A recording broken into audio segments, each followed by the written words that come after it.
6 heures du matin. Franchement, qui frappe à cette heure-là? J'ai cru que c'était le voisin pour le bruit, ou peut-être un livreur qui s'était trompé, mais non. Quand j'ai ouvert, il y avait ce flic. Juste là, dans le froid. Il ne m'a même pas dit bonjour, il a juste tendu un papier. Un document officiel. Et mon nom était écrit dessus, en gros, en noir.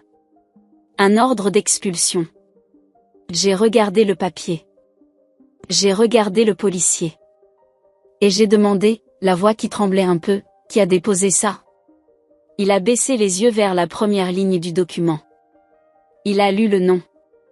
Il a marqué une pause. Et son visage a blêmi. N'oubliez pas de vous abonner à notre chaîne et de nous indiquer en commentaire de quelle ville vous nous regardez. Restez avec moi, parce que ce que je vais vous raconter aujourd'hui, c'est une histoire vraie. Une histoire qui m'a brisée, reconstruite, et finalement transformée en quelque chose que je n'aurais jamais imaginé. Et la personne qui a signé cet ordre d'expulsion, c'est quelqu'un que vous n'allez pas deviner. Pas tout de suite. Je m'appelle Leila.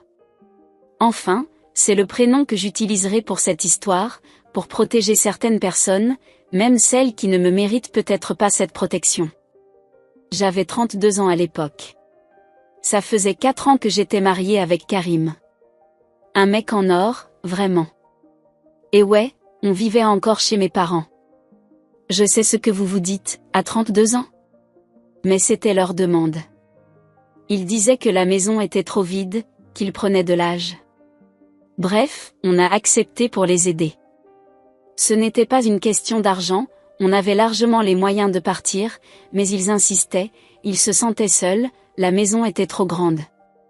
Que ma présence leur faisait du bien. Et moi, parce que j'aimais mes parents, parce que je pensais que c'était normal d'aider sa famille, j'avais dit oui. Nous payons un loyer chaque mois. Pas symbolique. Un vrai loyer, correct, qui couvrait les charges, les courses, et plus encore. Karim ne disait rien. Il respectait mes parents. Il faisait tout pour que ça se passe bien. Et pendant des années, ça s'est bien passé. Jusqu'à ce matin de mars, à 6 heures, quand quelqu'un a frappé à ma porte. Pour comprendre ce qui s'est passé ce matin-là, il faut que je vous parle de ma sœur, Yasmine. La star de la famille. Vous voyez le genre? Vous voyez le genre?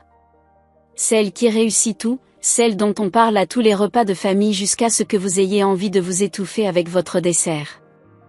Je l'aimais, attention, mais c'était pesant. Dans notre famille, dès qu'on était petite, c'était clair. Yasmine était brillante à l'école.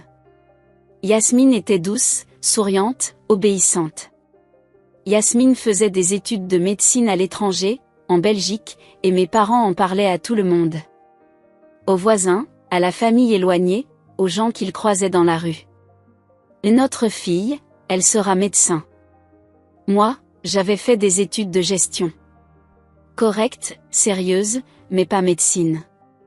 Pas ce diplôme qui faisait briller les yeux de mes parents quand ils en parlaient.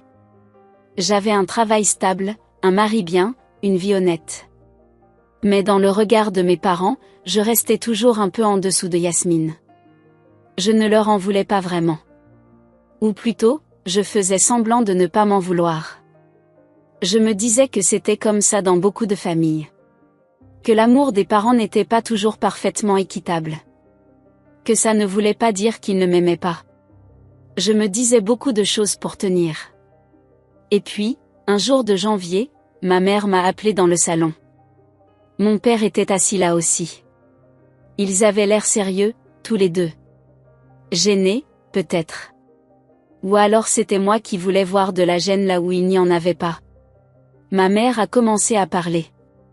Elle m'a dit que Yasmine avait des problèmes de santé. Qu'elle avait dû interrompre ses études en Belgique. Qu'elle avait besoin de soins, de vrais soins, et que ces soins, il fallait qu'elle les reçoive ici, près de chez ses parents, pas toute seule à l'étranger dans un appartement froid. J'ai dit que je comprenais. Parce que je comprenais vraiment. Yasmine était malade, c'était sérieux, et bien sûr qu'elle devait rentrer. Bien sûr qu'elle devait être entourée. Je lui souhaitais de guérir vite. Je le pensais sincèrement. Et puis ma mère a continué. Elle m'a dit que Yasmine allait revenir vivre dans la maison familiale. J'ai dit, bien sûr, il y a de la place. Ma mère a hésité. Mon père regardait le sol. Et ma mère m'a dit, le problème, c'est que Yasmine, elle n'a pas de revenus en ce moment. Elle ne peut pas payer de loyer. Et avec ses soins médicaux, les dépenses sont déjà lourdes. J'ai commencé à comprendre où il voulait en venir, mais je n'y croyais pas encore. C'était trop absurde pour être vrai. Ma mère a dit, on pensait que toi et Karim, vous pourriez peut-être trouver un appartement ailleurs. Pour lui laisser la place. J'ai regardé ma mère. J'ai regardé mon père, qui regardait toujours le sol. J'ai dit, vous voulez qu'on parte pour que Yasmine puisse vivre ici sans payer? Silence. Ma mère a dit, c'est temporaire. Mon père n'a rien dit. J'ai senti quelque chose se serrer dans ma poitrine. Pas de la colère, pas encore. Plutôt une douleur sourde. Le genre de douleur qui arrive quand une chose que tu savais déjà quelque part, au fond de toi, se confirme enfin à voix haute. J'ai dit que j'avais besoin d'y réfléchir. J'ai dit que j'en parlerais avec Karim. Et je suis retournée dans ma chambre, et j'ai pleuré en silence pour ne pas qu'il m'entende. Ce soir-là, j'ai tout raconté à Karim. Il m'a écouté sans m'interrompre. Karim est comme ça. Il laisse les gens finir de parler. Et quand j'ai eu fini, il m'a pris la main, et il a dit, on ne va pas partir. Pas comme ça. Pas de la façon dont mes parents avaient formulé les choses. Il n'a pas dit qu'on resterait quoi qu'il arrive. Il a dit qu'on ne partirait pas comme ça. Pas parce qu'on nous demandait de céder notre place à quelqu'un qui ne voulait pas payer, alors qu'on payait nous-mêmes depuis des années. Et je l'ai soutenu. Parce qu'il avait raison. Parce que ce n'était pas juste. Les semaines qui ont suivi ont été difficiles. Mes parents me parlaient à peine. Ma mère cherchait des excuses pour me faire sentir coupable. Elle me disait que Yasmine était malade, que je manquais d'empathie, que j'étais égoïste. Mon père restait silencieux, ce qui, d'une certaine façon, était encore plus douloureux. Son silence valait un choix. Et son choix, c'était clairement Yasmine. Un matin, Karim et moi sommes partis au travail. On avait une journée chargée tous les deux. On est rentré le soir, fatigué, et en poussant la porte de notre chambre, j'ai remarqué quelque chose. Des affaires avaient bougé. Pas beaucoup, mais j'ai toujours été observatrice. Un livre qui n'était plus à sa place. Un tiroir pas tout à fait fermé comme je l'avais laissé. J'ai demandé à ma mère si quelqu'un était entré dans notre chambre. Elle a dit non. J'ai insisté. Elle a dit que peut-être elle avait rangé quelque chose. J'ai compris que la pression allait continuer. Que mes parents avaient décidé, et que notre refus était juste un obstacle temporaire pour eux. Ils attendaient qu'on craque. Nous n'avons pas craqué. Et c'est là que tout a changé. Un jeudi matin, à 6 heures précises, quelqu'un a frappé à la porte. Karim dormait encore. Je me suis levée, en pyjama, les cheveux en désordre, et j'ai ouvert la porte sans même regarder par le Judas, parce qu'à 6 heures du matin, dans la maison de tes parents, tu n'imagines pas qu'il pourrait se passer quelque chose de grave. C'était un policier. Grand, uniforme, l'air professionnel. Et dans sa main, un document. Une enveloppe déjà ouverte, avec un papier plié à l'intérieur. Il m'a demandé si j'étais bien Leïla. J'ai dit oui. Il m'a tendu le papier. C'était un ordre d'expulsion. Officiel. Avec les tampons, les signatures, tout. Il indiquait que je devais quitter les lieux dans un délai de 72 heures, que la procédure avait été enclenchée par le ou les propriétaires du logement, et que tout refus de ma part pourrait entraîner une intervention des forces de l'ordre. J'ai fixé ce papier. Je n'arrivais pas à y croire.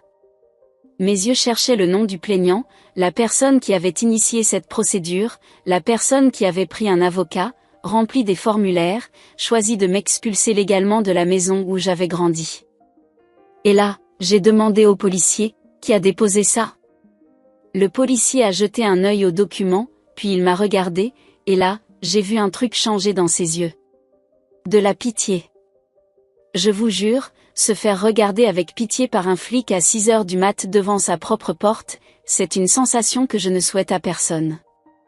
Il a hésité, puis il a lâché le morceau, ce sont vos parents, madame. Je suis restée plantée là, sans rien dire pendant plusieurs secondes. Le silence était assourdissant. J'ai pris le papier. J'ai dit merci, ce qui était absurde, je sais. J'ai refermé la porte. Et je me suis appuyée contre le mur du couloir, le papier dans la main, et j'ai regardé le plafond pendant longtemps. Mes propres parents. Mes propres parents avaient pris un avocat. Avaient initié une procédure légale. Avaient envoyé un policier frapper à ma porte à 6 heures du matin, dans leur propre maison, pour m'expulser. Pas parce que je ne payais pas. Pas parce que j'avais fait quelque chose de mal. Uniquement parce que Yasmine, qui était malade et qui ne voulait pas payer de loyer, avait besoin de cette chambre. Karim s'est réveillé quand je suis entrée dans la chambre. Il a vu mon visage. Il a vu le papier. Il a lu. Et lui qui était toujours calme, lui qui prenait toujours le temps avant de parler, s'est simplement levé, s'est habillé en silence, et a dit, on part aujourd'hui. Pas dans 72 heures. Aujourd'hui. Nous avons appelé une amie qui avait un appartement avec une chambre libre. Elle a dit oui sans hésiter. Nous avons mis nos affaires les plus importantes dans des valises, et nous sommes partis en milieu de matinée, sans crier, sans scène, sans accuser personne à voix haute. En passant devant le salon, j'ai vu ma mère assise avec un café. Elle ne m'a pas regardée. Elle regardait la télévision. Je n'ai pas dit au revoir. Les premiers jours chez notre amie Soraya ont été étranges. Elle était gentille, discrète, elle faisait semblant de ne rien remarquer quand je ne disais pas grand-chose le soir. Karim cherchait un appartement en urgence.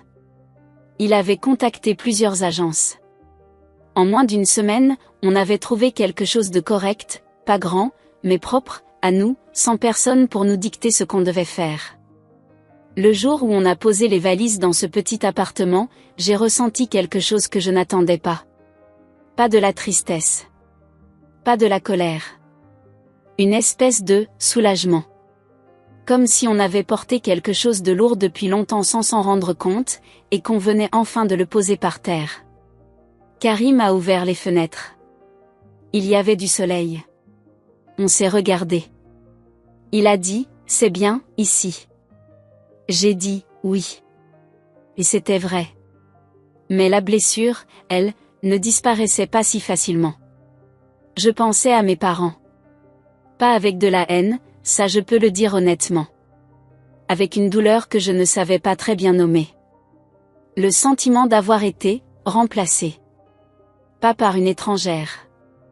Par ma propre sœur. Comme si leur amour pour moi avait toujours été conditionnel, et que la condition venait d'être retirée. J'ai coupé les ponts. Je ne répondais plus à leurs appels. Je ne répondais pas aux messages de ma mère qui disait que Yasmine allait mieux, que la maison était propre, que j'aurais pu les appeler pour prendre des nouvelles. Comme si c'était normal. Comme si expulser sa fille à 6 heures du matin était une chose qu'on pouvait passer sous silence 2 semaines plus tard. Mon père ne m'a jamais appelé. Ça, je l'avais noté. Karim ne commentait pas. Il était là, présent, solide. Il me demandait comment j'allais sans insister si je ne voulais pas répondre. Il avait coupé le contact avec mes parents aussi, naturellement, sans que j'aie besoin de le lui demander. C'était une décision muette qu'on avait prise ensemble sans en parler. Les mois ont passé. Je continuais mon travail. Un poste de responsable administratif dans une entreprise de taille moyenne. Pas passionnant, mais stable. Karim travaillait dans la logistique. On avait une vie normale, tranquille, avec des dîners le vendredi soir, des films le dimanche après-midi, des projets en commun.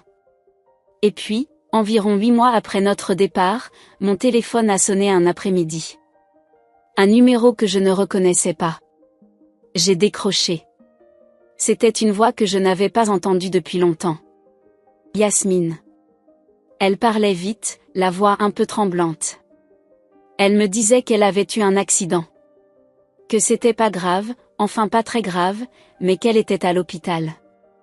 Qu'elle avait voulu m'appeler parce que, elle ne savait pas trop pourquoi. Peut-être parce que j'étais sa sœur.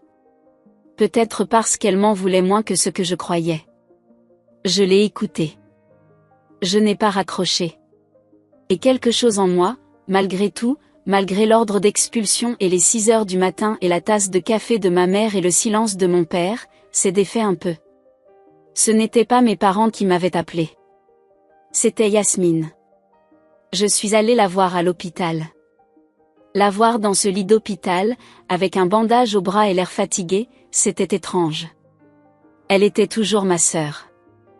Elle avait toujours ce sourire un peu hésitant qu'elle faisait quand elle ne savait pas comment commencer une conversation. On n'a pas parlé de l'expulsion ce jour-là. On a parlé de son accident, de ses études qu'elle avait envie de reprendre un jour, de sa maladie qui allait mieux, lentement mais mieux. On a parlé de petites choses.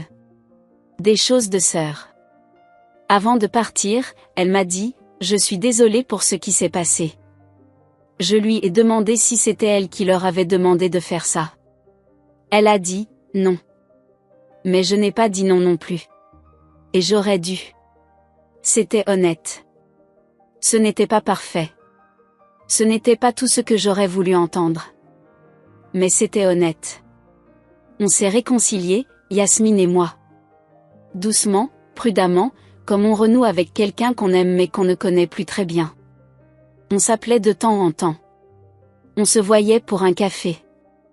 On ne parlait pas de nos parents, c'était un sujet qu'on évitait soigneusement, parce qu'on savait toutes les deux qu'on n'était pas d'accord là-dessus. Elle les défendait encore, mes parents. Pas ouvertement, pas en me disant que j'avais tort. Mais dans la façon dont elle changeait de sujet, dans la façon dont elle disait « Tu sais comment ils sont », avec un sourire triste, comme si ça expliquait tout et excusait tout. Moi, je ne les défendais pas. Mais je n'en parlais pas non plus. Ce n'était pas le temps d'en parler. Quelques mois après la réconciliation avec Yasmine, c'est moi qui me suis retrouvée à l'hôpital. Une chute. Stupide, banale. Je descendais des escaliers trop vite, les mains chargées de courses, et j'ai raté une marche. Je me suis tordu la cheville, je suis tombée, et j'ai heurté l'angle d'une marche avec le côté du dos. J'ai été hospitalisée 3 jours pour surveillance et douleur. Ce n'était pas grave dans le sens vital du terme, mais c'était douloureux et ça m'avait secoué. Karim était là. Évidemment. Il ne m'a presque pas quitté. Soraya est venue le premier soir. 2 collègues de travail sont venus le 2e jour. Yasmine est venue le 3e jour. Elle avait pris un taxi depuis l'autre côté de la ville. Elle avait apporté des fruits et un livre. On avait passé 2 heures à parler de tout et de rien, et quand elle était repartie, j'avais souri pour la première fois depuis mon arrivée à l'hôpital. Mes parents ne sont pas venus. Karim m'a demandé si je voulais qu'il les appelle pour leur dire. J'ai dit non. Il a respecté ça. Le lendemain, j'ai appris par la voix d'une cousine que oui, mes parents avaient été au courant. Quelqu'un leur avait dit. Ils savaient que j'étais à l'hôpital.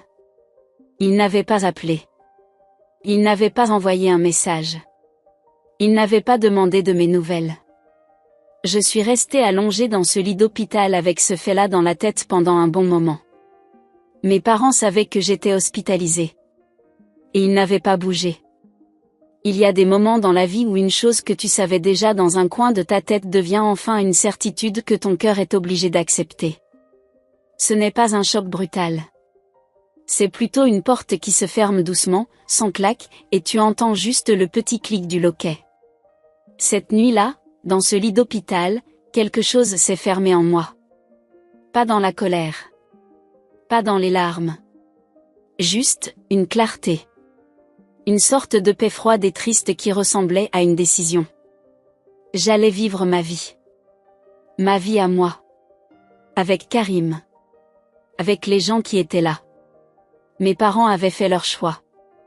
Moi, j'allais faire les miens. Je suis sortie de l'hôpital un vendredi après-midi. Karim m'avait préparé quelque chose à manger. Il avait mis de la musique que j'aimais.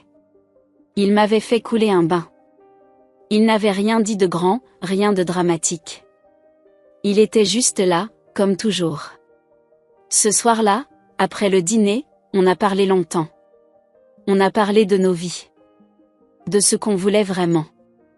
Pas dans 6 mois, dans 10 ans. On a parlé d'argent, de projets, de la façon dont on voyait notre avenir à tous les deux. Et à un moment, Karim a dit quelque chose qui a changé le cours de notre vie. Il m'a dit, « Tu ne t'épanouis pas dans ce travail. » Je l'ai regardé. Il a continué.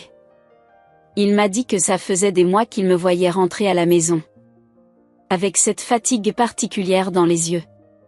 Pas la fatigue physique, l'autre. La fatigue de faire quelque chose qui ne te ressemble pas. Il m'a dit qu'il pensait depuis un moment à quelque chose, qu'il n'osait pas en parler parce qu'il ne voulait pas mettre de la pression, mais que là, ce soir, il voulait me poser la question. Il m'a demandé si j'avais déjà pensé à monter notre propre entreprise. Je l'ai fixé. Il a souri. Et là, quelque chose s'est déverrouillé. Parce que oui, j'y avais pensé. Pas sérieusement, enfin pas assez sérieusement pour en parler. J'avais des idées depuis longtemps. Dans le domaine de la gestion, de la consultance pour petites entreprises, de l'organisation administrative pour des structures qui n'avaient pas les moyens d'avoir un département entier pour ça. J'avais toujours repoussé cette idée en me disant que c'était trop risqué, qu'on n'avait pas assez d'économies, que ce n'était pas le bon moment. Mais là, à cet instant précis, après tout ce qu'on avait traversé, après l'hôpital et mes parents et la chute et le lit blanc et les 3 jours à réfléchir, l'idée du « bon moment » me semblait absurde. Il n'y a jamais de bon moment. Il y a juste les moments où on décide que c'est maintenant. On a commencé à parler vraiment ce soir-là. On a continué les semaines suivantes. On a rempli des carnets entiers de notes, d'idées, de calculs, de projections. Karim avait des compétences en logistique et en gestion de projet. Moi, j'avais l'administration, la relation client, la structuration. On se complétait parfaitement. On savait ça depuis le début, mais là, pour la première fois, on l'utilisait vraiment pour quelque chose à nous. 6 mois après ma sortie de l'hôpital, j'ai démissionné. Mon responsable m'a regardé avec cet air qu'ont les gens quand ils ne comprennent pas pourquoi quelqu'un quitterait la sécurité. Il m'a demandé si j'avais déjà quelque chose. J'ai dit oui. Il a dit bonne chance avec le ton de quelqu'un qui ne pense pas vraiment que ça va marcher. J'ai dit merci, et je suis sortie. Karim a démissionné 2 mois plus tard, quand notre premier contrat client était signé. La première année n'était pas facile. Je vais être honnête là-dessus, parce que les gens qui racontent des histoires de succès omettent souvent les parties où ça ne va pas bien, et je trouve ça malhonnête. La première année, on avait des clients, oui, mais pas assez. On avait des mois où on regardait les comptes avec cette angoisse dans le ventre. On avait des nuits où on doutait. Où je me demandais si on avait bien fait. Si on n'était pas en train de tout gâcher. Karim restait calme. Pas d'une façon artificielle, d'une façon vraie. Il me disait que les chiffres montraient une progression, même lente. Il me montrait les graphiques. Il me rappelait pourquoi on avait commencé. Et petit à petit, les choses ont changé. Le bouche à oreille a commencé à fonctionner. Un client satisfait en amenait un autre. On a commencé à développer notre réputation dans un secteur précis, l'accompagnement administratif et organisationnel pour des petites et moyennes entreprises qui grandissaient vite et ne savaient plus comment gérer leur structure interne. C'était un besoin réel, concret, et on était bon pour y répondre. La deuxième année, on a recruté une première personne. Puis une deuxième. On avait une vraie entreprise. Pas une grande entreprise. Pas encore. Mais une vraie, avec des clients réguliers, des contrats solides, une réputation qui se construisait. Karim et moi, on travaillait beaucoup. Beaucoup plus que dans nos anciens emplois.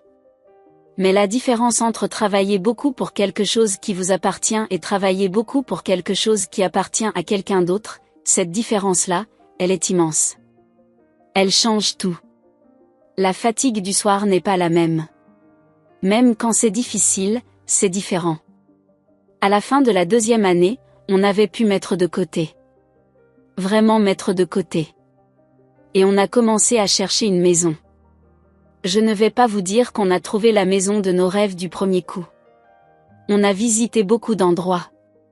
Certains trop petits, certains pas dans la bonne zone, certains avec des problèmes cachés qu'on découvrait en visitant. Mais on avait du temps. On n'était plus dans l'urgence. On pouvait choisir. Et on a choisi. Une maison dans un quartier calme. Avec un jardin. Avec une grande cuisine, parce que Karim aime cuisiner. Avec une pièce qu'on a transformée en bureau, parce que parfois on travaille encore depuis la maison. Le jour où on a signé, on était assis dans le bureau du notaire, et au moment de parapher les dernières pages, j'ai pensé à cette petite chambre dans la maison de mes parents. À ce policier à 6 heures du matin. À ce papier avec mon nom dessus. J'ai paraphé. Et on est rentré chez nous. Notre maison. Pas celle de quelqu'un d'autre. La nôtre. Les voitures sont venues quelques mois plus tard. Pas parce qu'on voulait se montrer, mais parce qu'on en avait besoin pour le travail et qu'on pouvait se les offrir. 2 belles voitures, fiables, confortables. On avait pris l'habitude d'y faire attention, de choisir des choses qui tiendraient dans le temps. Et les voyages. Le premier grand voyage qu'on a fait ensemble, c'était au Portugal. Je ne sais pas pourquoi le Portugal. On regardait des destinations un soir et on s'est dit que ça avait l'air bien. On a réservé. On y est allé 2 semaines. On a mangé des choses qu'on ne connaissait pas. On a marché des heures dans des rues qu'on ne connaissait pas. On a dormi dans un petit hôtel avec vue sur la mer et on regardait l'eau le matin en buvant un café. C'était simple. C'était parfait. On a voyagé après ça plusieurs fois par an. Des endroits différents. Parfois proches, parfois loin. Mais toujours ensemble, toujours pour explorer quelque chose de nouveau, toujours avec cette sensation que la vie qu'on était en train de construire nous ressemblait vraiment. Environ 2 ans après notre départ de chez mes parents, j'ai reçu un appel de ma mère. Je l'ai laissé sonner. Elle a laissé un message. Voix douce, mots soigneusement choisis. Elle disait qu'elle avait entendu que les choses allaient bien pour nous. Qu'elle était contente. Qu'elle voulait qu'on se voie, qu'elle me manquait. Qu'elle espérait qu'on pouvait tourner la page. J'ai écouté le message 2 fois. Et j'ai réfléchi. Comment avait-elle entendu que les choses allaient bien? Par Yasmine, probablement. Ou par la cousine qui colportait les nouvelles dans tous les sens. Dans notre famille étendue, les informations circulent vite. Quelqu'un avait vu la maison, ou les voitures, ou avait entendu parler de l'entreprise. Et cette information avait remonté jusqu'à mes parents. Je n'étais pas dupe. On ne va pas se mentir, elle n'appelait pas parce que je lui manquais. Elle appelait parce qu'elle a vu les photos de la nouvelle maison sur Facebook ou qu'elle a entendu parler de notre boîte. C'est marrant comme le succès redonne soudainement la mémoire aux gens, vous ne trouvez pas? Que j'avais une maison, une entreprise, un niveau de vie qu'elle n'avait pas anticipé. L'ordre d'expulsion, à 6 heures du matin, elle n'avait pas eu besoin de m'appeler pour ça. Le policier suffisait. Mais là, maintenant que les choses avaient changé, elle trouvait subitement le temps de composer mon numéro. J'ai rappelé 2 jours plus tard. Pas parce que j'avais envie de renouer. Pas parce que j'avais pardonné ou oublié. Mais parce que je voulais avoir cette conversation une fois, clairement, sans que ça traîne dans ma tête. Ma mère a décroché à la première sonnerie. Elle était chaleureuse, peut-être trop, de cette chaleur un peu forcée qu'on adopte quand on sait qu'on est en tort mais qu'on ne veut pas le dire. Elle parlait de tout, de la maison, des voisins, de Yasmine qui allait mieux et qui avait repris quelques cours.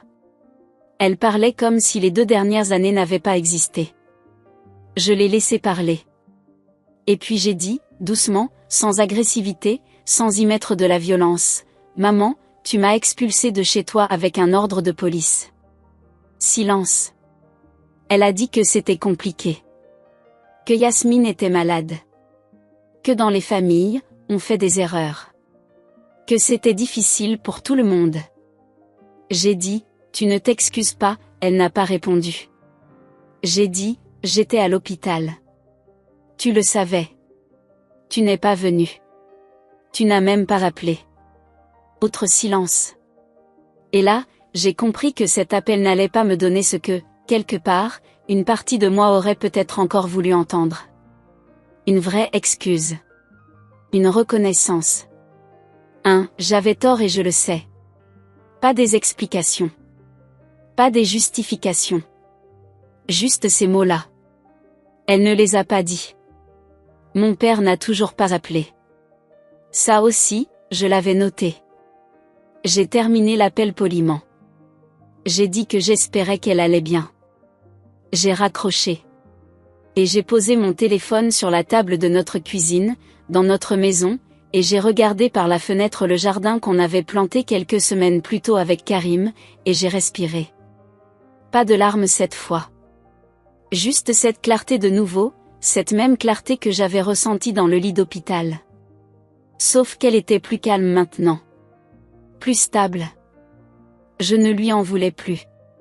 Pas vraiment. C'était au-delà de ça.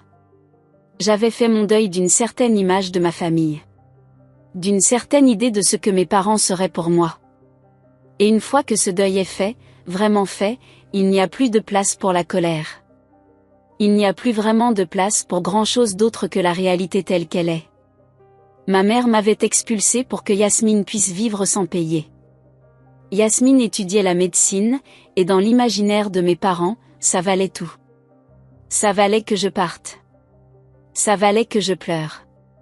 Ça valait l'ordre de police et le silence pendant mon hospitalisation et les années sans contact. Parce que Yasmine allait être médecin. Sauf que Yasmine avait interrompu ses études. Et ses études ne reprenaient pas vraiment. Et mes parents ne l'avaient pas expulsée, elle. Ils ne l'avaient jamais expulsée. Parce que l'espoir de ce titre, de ce diplôme, de ce statut de médecin dans la famille, ça valait plus que moi. Ça avait toujours valu plus que moi. Je ne l'ai pas dit à ma mère. Il ne servait à rien de le dire. Aujourd'hui, si je regarde en arrière, ce policier à 6 heures du matin est une des choses les plus douloureuses qui me soient arrivées. Et en même temps, c'est une des choses les plus importantes. Pas parce que la douleur était belle. Elle ne l'était pas. Elle était laide, froide, et elle a laissé des traces que je ne vais pas essayer de minimiser. Mais parce que cette douleur-là a effacé une illusion que je portais depuis longtemps sans le savoir vraiment. L'illusion que mes parents m'aimaient de la même façon qu'ils aimaient Yasmine. L'illusion que le loyer que je payais, la présence que j'offrais, la discrétion avec laquelle j'avais vécu chez eux pendant des années, que tout ça comptait vraiment pour eux. Quand quelqu'un envoie un policier frapper à ta porte à 6 heures du matin avec un ordre d'expulsion, et qu'il s'agit de tes parents, et qu'il n'y a pas d'excuse réelle après, pas de moment de regret vrai, pas de visite à l'hôpital quand tu es blessé, les illusions ne tiennent plus.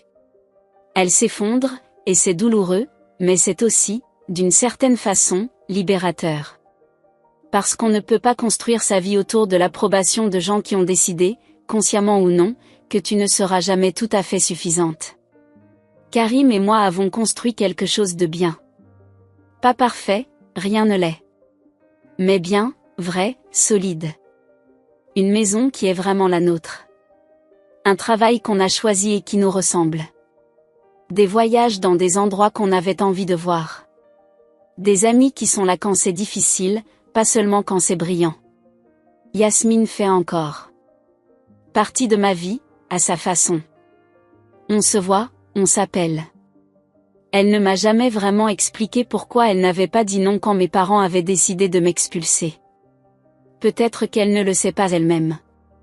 Peut-être que dans ce genre de famille, on apprend très vite à ne pas poser de questions qui risquent de déranger l'ordre des choses.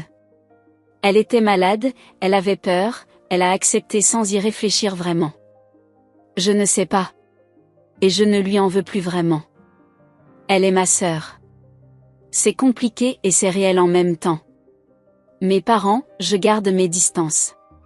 Ce n'est pas une décision prise dans la colère. C'est une décision prise dans la clarté. On peut aimer ses parents et reconnaître en même temps qu'ils ne sont pas capables de nous donner ce dont on a besoin. On peut espérer qu'ils changent sans attendre qu'ils changent pour vivre. Ils n'ont jamais vraiment reconnu ce qu'ils avaient fait. Ma mère appelle encore de temps en temps, surtout depuis qu'ils savent que notre entreprise tourne bien, que la maison est belle, que la vie qu'on mène ressemble à quelque chose qu'ils n'avaient pas prévu pour moi. Mon père n'appelle toujours pas. Et moi, je réponds quand j'en ai envie. Et quand je n'en ai pas envie, je ne réponds pas. Ce n'est pas de la rancœur. C'est juste de la lucidité. Ce que j'aimerais que vous reteniez de cette histoire, si vous êtes en train de la lire et qu'elle résonne avec quelque chose dans votre propre vie, c'est ça, la famille, ce n'est pas un droit automatique à votre loyauté sans limite. L'amour familial ne justifie pas tout.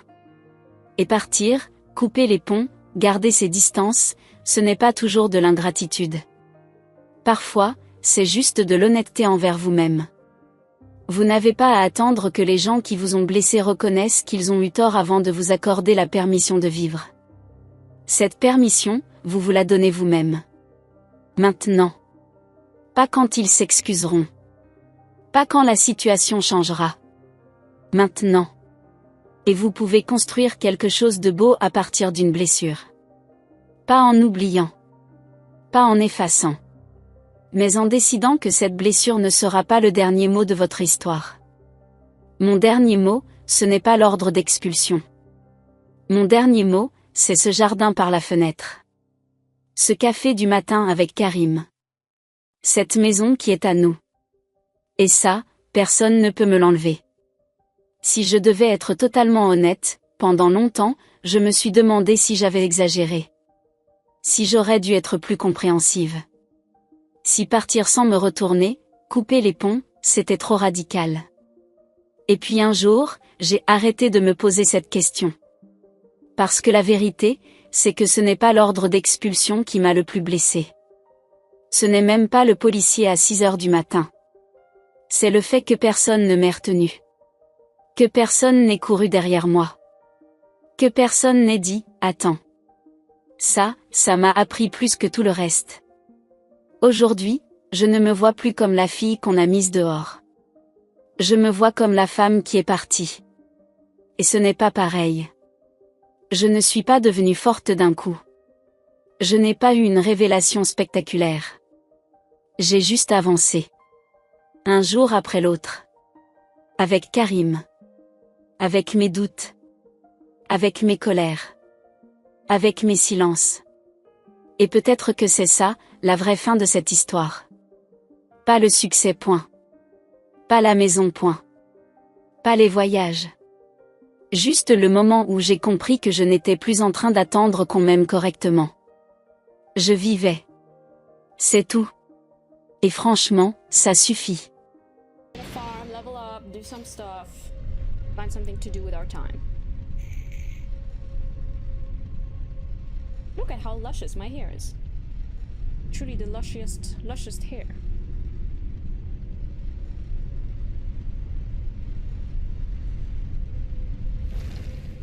Diablo 4 is either fun or super boring. You go back and forth.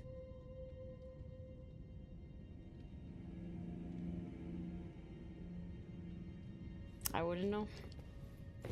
I've seen lusciouser. Are you talking about your own hair, Will?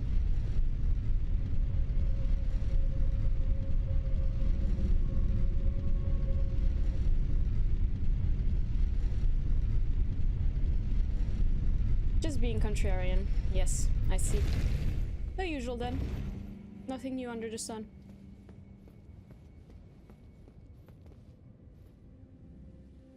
Ah, what a sight. Anyways.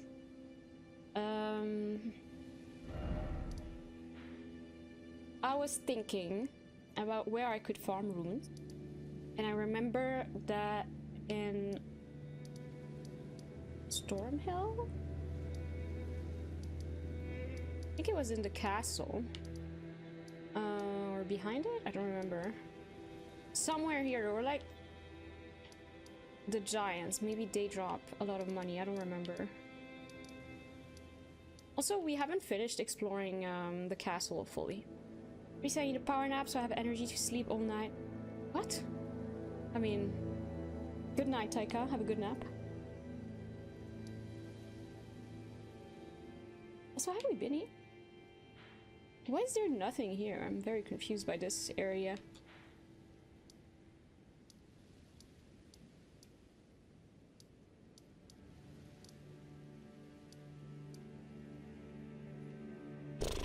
Honestly, I don't know. I'm thinking.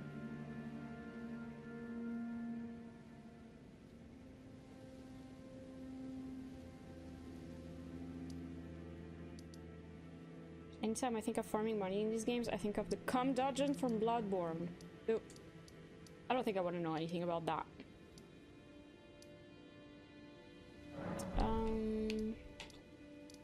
Main gate, cliffside, secluded cell. That's where Godric is. Cliffside chamber. Let's go there. Let's see what's up there. Then we can. I just need to orientate myself a little bit. Know where I'm at. Oh, I know where I'm at. I definitely don't want to be here.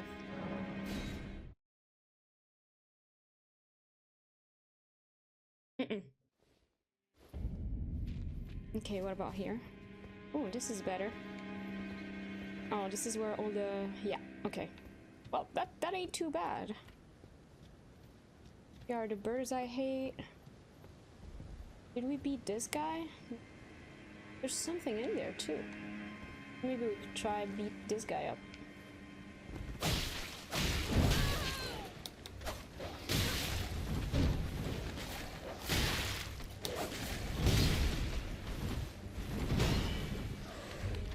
Let's kill a dog first. Nice.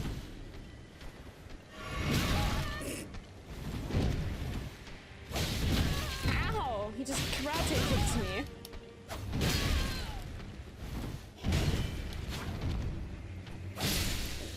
There we go. Hey, skill machine. Yes, $10 will yell at you. Indeed. How are you doing today, skill machine? Oh, what is this? Why can't I access it? Why is it broken? What the... I better ask so many questions.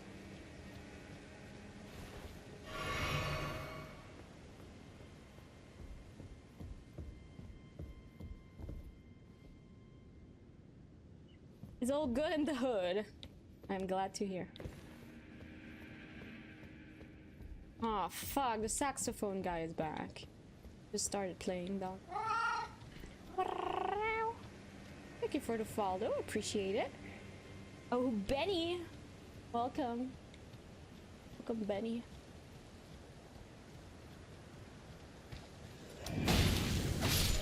Come on, man.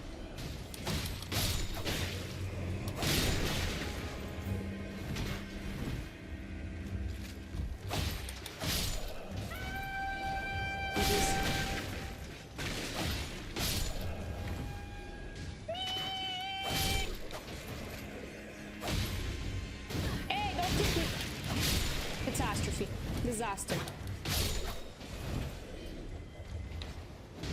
Oh yeah, I remember these attacks now.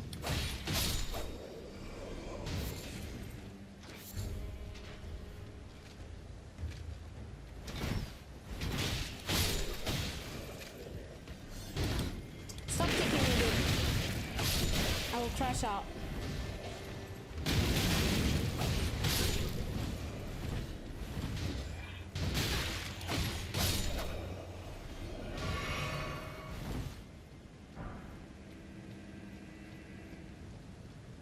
No, I'm always fascinated by people talking about consoles because since I've gotten a PC, I really haven't invested any attention into console gaming.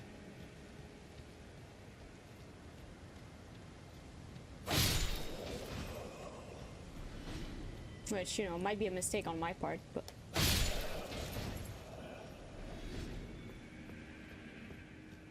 3,000 rooms.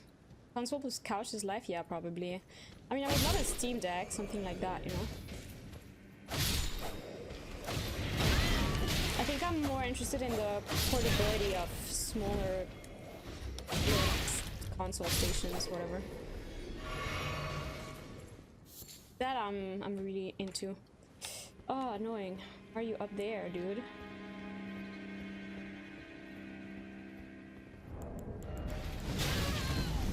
Man! What the hell?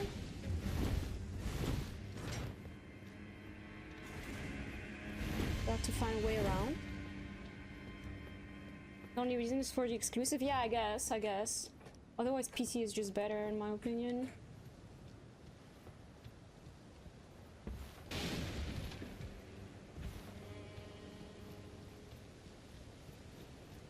Oh, I never got that.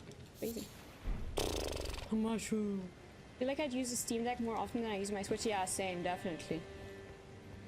My Switch is kind of dying right now. It's retired.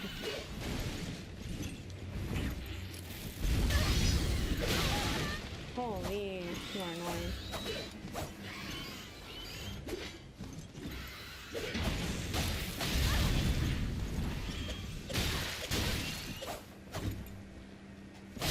My dear child, how annoying can you be? And I miss. Okay.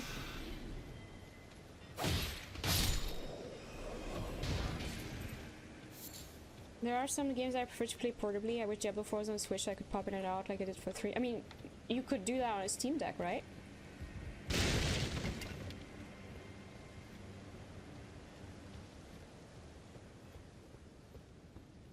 Also, you have the... oh, you play your PS5 on your iPad in bed. That's so nice. Less cheaters in general, too, on console. Oh, well. That is another issue. Oh, well.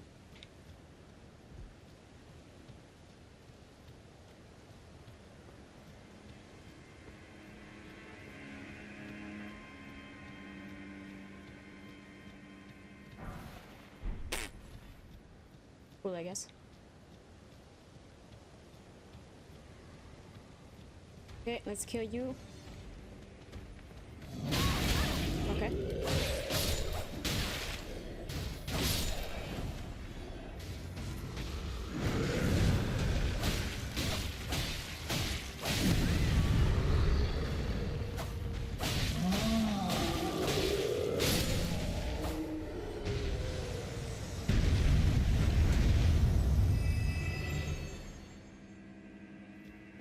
How much do we have?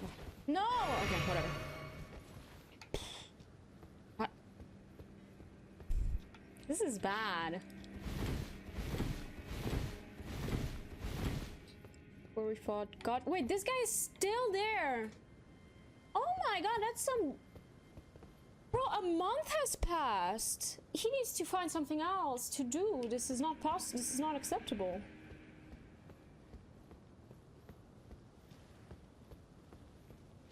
This is his mission now. I'm too used to PC gaming, and games are way cheaper with Steam. Yeah, I agree.